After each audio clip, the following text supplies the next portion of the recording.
కూడా నేను సినిమాలో బతుకుతున్నానంటే అది నా వల్ల, నా కృషి, నా తపన, నా ఐడియాస్. ఒక విషయం గెలిచిందంటే అందరు కలిసి చేసాం.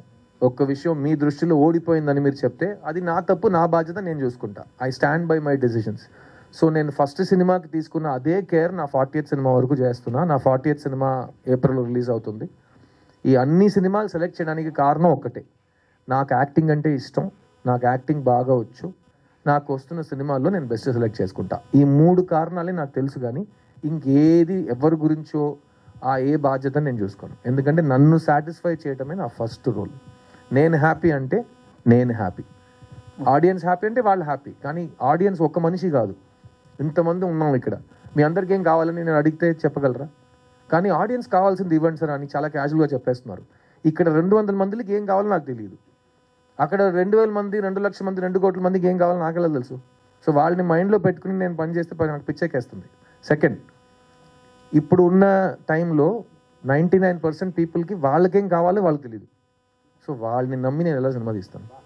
సో నన్ను నమ్మి నేను తీస్తా. నాకు నేనంటే చాలా ఇష్టం. ఎలా ఉన్నారు సార్ అని అడిగితే నా అలాగే ఉన్నాను, నా అలాగే ఉంటా, అంతే. ఈ స్టోరీ తీసుకుని రాజశేఖర్ గారు మీ దగ్గరికి వచ్చినప్పుడు ఇందులో నచ్చని అమ్మాయికి ఐ లవ్ చెప్పాలి, అదొక కొత్త పాయింట్ నాకు నచ్చింది. అదొక పాయింట్ అయి ఉంటుందా, ఇంకా డిఫరెంట్ పాయింట్స్ ఏమైనా ఉన్నాయి ఇందులో కొత్త? సార్ మీరు చెప్పిందంటే 2 minutes సినిమా అయిపోతుంది. ఇది షార్ట్ ఫిల్మ్ కాదు. సో 2 hours 20 minutes సినిమా వెళ్తుంది. కాబట్టి ఆ ఒక్క పాయింట్ తప్ప చాలా ఉన్నాయి సినిమాలు. కానీ మిమ్మల్ని హుక్ చేయడానికి ఇప్పుడు మీరు తమ్నేల్ వేస్తారు కదా, నా తమ్నేల్ ఇది.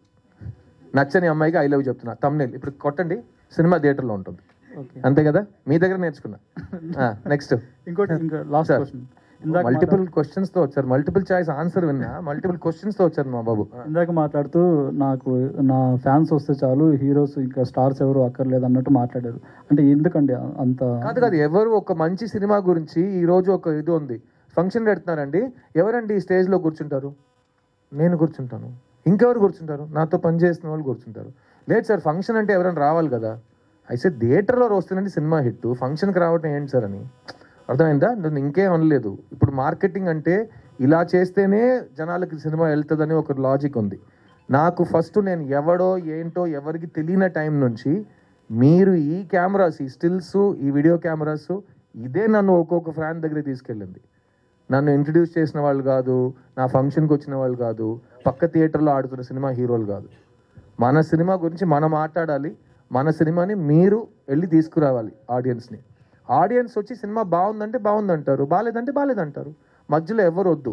నేను మిడిల్ మ్యాన్ని నమ్మే పరిస్థితిని దాటేశా. మమ్మల్ని wheel only depend on hour cells. అందుకే కదా నేను ముందు కూర్చుని I love talking to you, మీరు అడగండి, నేను సమాధానం చెప్తూ వెళ్ళిపోతుంటా. అంతే కదా. ఏ కాంట్రవర్సీ వద్దు, ఏ నెగిటివిటీ వద్దు. మంచి పాజిటివ్ మెసేజ్తో ఒక సూపర్ హిట్ కొడతాను. వద్దు, సినిమా బాగుంటే. నేను సూపర్ హిట్ అని నేను అది సూపర్ హిట్ కొట్టాడు అని, సినిమా బాగుంటే ఆడుతుంది. నా నమ్మకం ఉంది. ఎందుకంటే మేము అలాగే థియేటర్కి వెళ్ళాం, పోస్టర్ చూసి, ట్రైలర్ చూసి థియేటర్కి వెళ్ళాం. ఎవరి మాట విని, ఎవరి రివ్యూ చూసి నేను వెళ్ళిన కాలమే లేదు. సో అందరూ just listen to your heart. Siddhu cinema మీకు ఇష్టం, లవ్ స్టోరీ మీకు ఇష్టం అంటే మీరు వస్తారు థియేటర్కి. నచ్చితే మీరు 10 మందికి చెప్తారు, అదే చాలు. Sir Siddharth yes sir. Sir assistant డైరెక్టర్గా కెరీర్ స్టార్ట్ చేశారు.